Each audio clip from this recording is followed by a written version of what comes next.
Shabbat Shalom, everybody.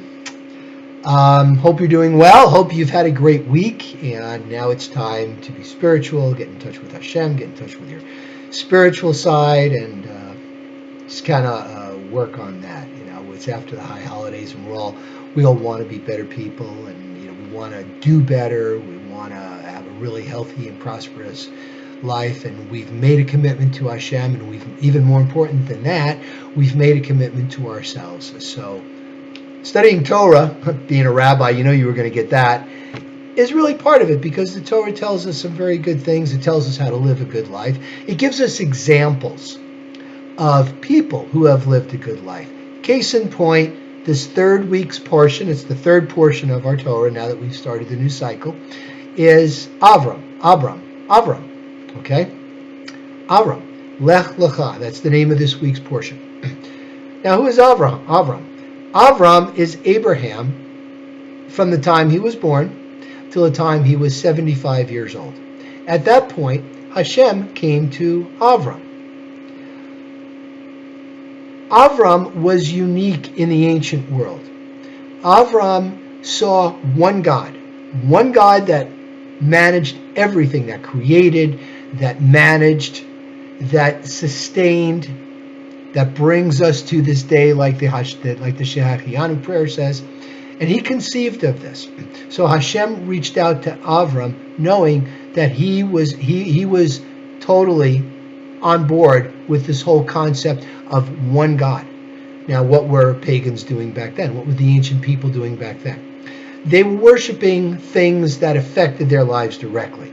The sun came up, they worshiped that. The sun went down, the moon came up, they worshiped that. They thought there was a rain god because they relied on the harvest, on food, etc., etc., etc. The folklore, the Midrash, says that when Avram was a little kid, his father, Terah, ran an idol-making shop, right? People would come in, they'd see an idol, they'd buy it, they'd take it home. So one day Terah had to run out. He left Avram in charge. A woman came in, bought an idol. On the way out, she tripped. And Avram thought, well, if the idol is supposed to protect her, why did she trip? So he took a big club, smashed all the idols in the shop, except for one, the big one. Put the club in the idol's arms. When his father Terah came back, he said to Avram, what happened here? And Avram said, Dad, you should have seen it. It was incredible. Okay, that one big idol was jealous and didn't like all the other idols, so he smashed them. We can only wonder or assume what happened with that, where that club went next, didn't we? Okay, so Lech Lecha, it means go for yourself, go to yourself. Go to a land that I will show you, to a place that I will show you. Leave your home and go somewhere else, away from the influence of pagan worshiping people. And on his journeys, Avram amassed a big following. There were other people that joined with him. He also brought his nephew Lot. Now, Lot was the son of his brother who had died, and there's some wondering about what happened there. As Abraham was thinking about this new God, the king was Nimrod from our last portion that tried to build that Tower of Babel, and and Abraham saw a larger God than Nimrod, because as a king he thought he was in charge. Put him in a furnace. Nothing happened to Abraham. This is also Midrash, by the way. Put his brother Haran in the furnace. Haran thinking, well, if nothing happened to Abraham, nothing's going to happen to me. And unfortunately, he burned.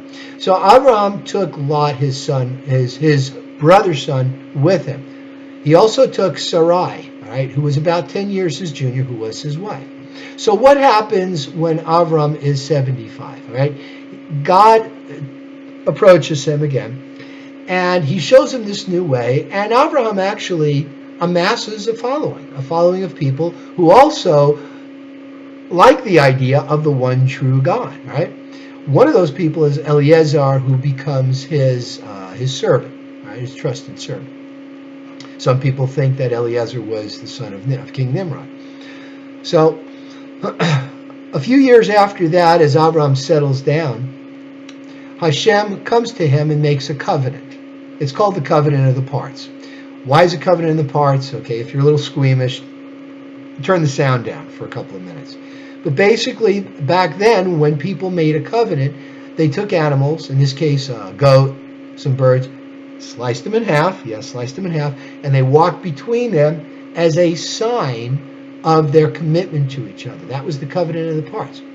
So now, to further this covenant, HaShem tells Abraham, at the age of something like 83, I want you to circumcise yourself. So here's a man, 3,500 years ago, who's going to cut the skin off the foreskin off his penis. What do you have to use? A rock. Think about that. Think about how that hurts.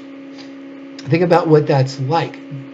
Maybe a little wine if they had it, kind of deaden the pain. But then if you do that, how are you going to get down there and make sure you do it, right?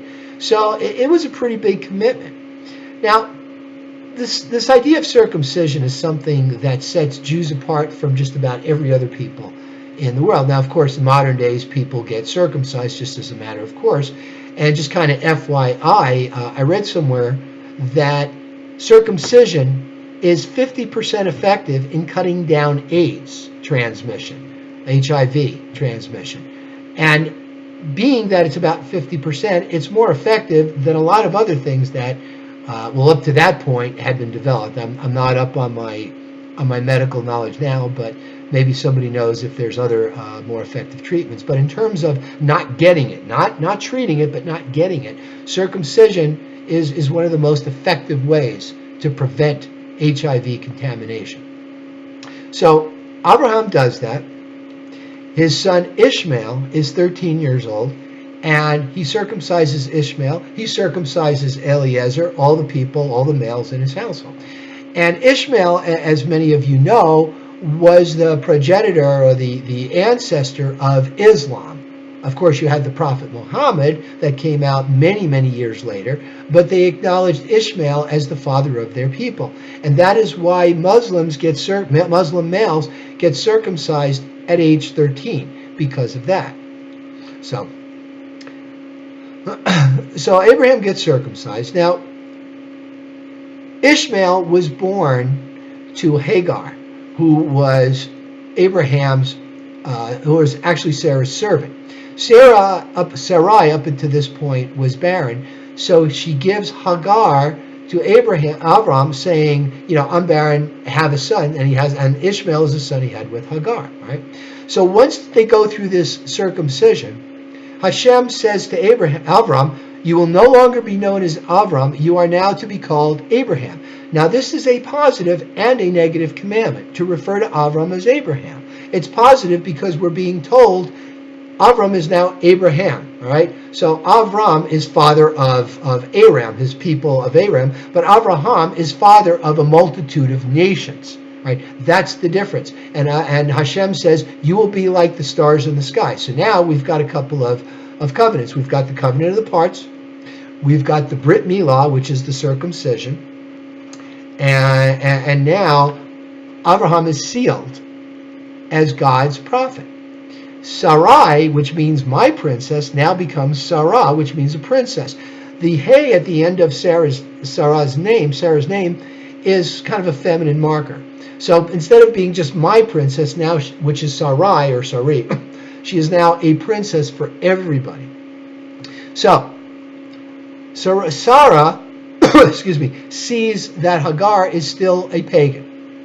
So she tells Abraham to send him and Ishmael away, which she kind of does, He obeys her, right? He doesn't stand up for Hagar, and some people think he was faulted for that.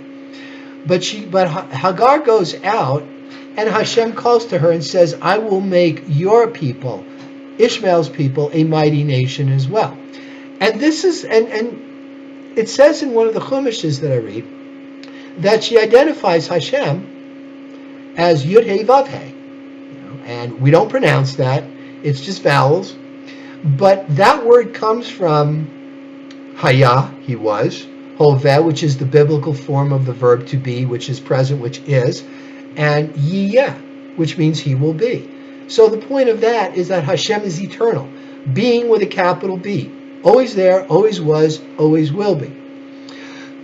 Last year during the high holidays, we had a guest, and that guest had a very young son who was about 4 or 5, and he came up to me and they said, well, he has a question for you. And I said, okay, go ahead. He said, how was HaShem born? Where was HaShem before there was no HaShem? I said, that's why we study Torah, and that's why we use the ineffable name, because we can't fully know HaShem. HaShem has always been there. We as mortals don't have a concept of time, of the outside of time, but HaShem is outside of time. That's what makes HaShem special. That's what makes Kabbalah, they say, Ein Sof. All right, nothingness, but everythingness. It's outside of time. Kind of a difficult concept to get your heads around, but that's what we get for being mortals. So Shabbat Shalom. Shout out, last week we had a wonderful Friday night family service. The kids ran it. It was a consecration, beginning of school. The kids did a great job. You guys did great running it.